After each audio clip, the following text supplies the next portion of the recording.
tulikuwa na store kule chini, kulikuwa na spare za speaker Fidek 30 zimechukuliwa. Kule chini kulikuwa na Behringer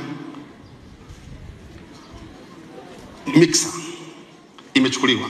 Kulikuwa na keyboard, air cooler, air blower na extension cables zimechukuliwa. Mnafahamu ndugu zangu, kule chini kuna printing press, mnafahamu. Ile printing press mlango wake pia ni wa fingerprint, ni mlango imara sana, umevunjwa. Laptop zote za kule, computer iMac, stabilizer, digital printers, trimming, folding and finishing machines zimechukuliwa.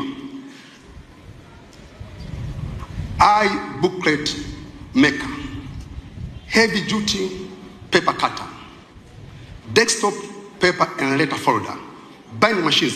Hata kama uelewi, ni vifaa vya printing. Hata kama uelewi, jua tu ni vifaa vya printing. Ukiona kitabu chetu kimeprintiwa na sisi wenyewe Mahanaim printers, kwa ile kile chumba, ile ofisi ya hiyo kazi, vifaa vyake ndio hivi vimechukuliwa. Mbali na vifaa hivi ambavyo vimechukuliwa, lakini pia kuna vifaa ambavyo vimeharibiwa. Milango yenye vitasa vya umeme, fingerprint doors, yote imevunjwa.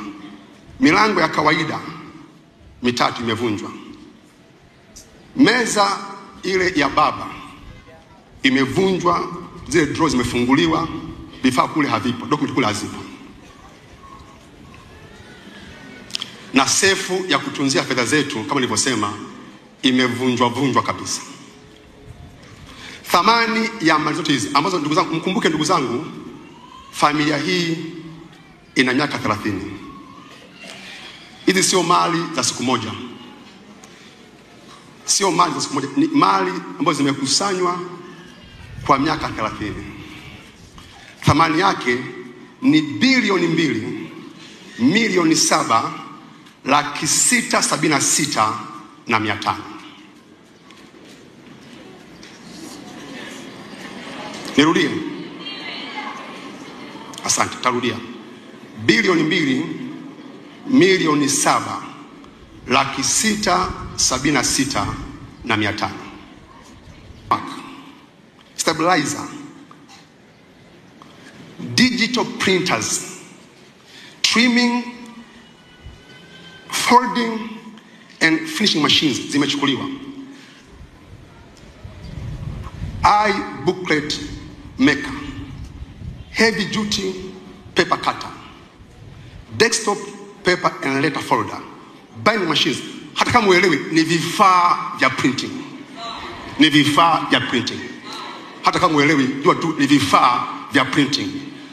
Ukiona kitabu chetu kimeprintiwa na sisi wenyewe Mahanaim printers, kwa ile kile chumba, ile ofisi ya hiyo kazi, vifaa vyake ndio hivi vimechukuliwa.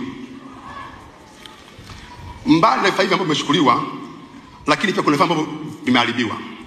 Milango yenye vitasa vya umeme, fingerprint doors, yote imevunjwa. Milango ya kawaida mitatu imevunjwa. Meza ile ya baba imevunjwa, zile drawers zimefunguliwa, vifaa kule havipo, document kule hazipo. Na sefu ya kutunzia fedha zetu kama nilivyosema imevunjwa kabisa. Thamani ya mali zote hizi ambazo ndugu zangu, mkumbuke ndugu zangu, familia hii ina miaka 30. Hizi sio mali za siku moja. Ni mali ambazo zimekusanywa kwa miaka 30. Thamani yake ni bilioni 2,776,500. Nirudie. Asante, tarudia. Bilioni 2,776,500.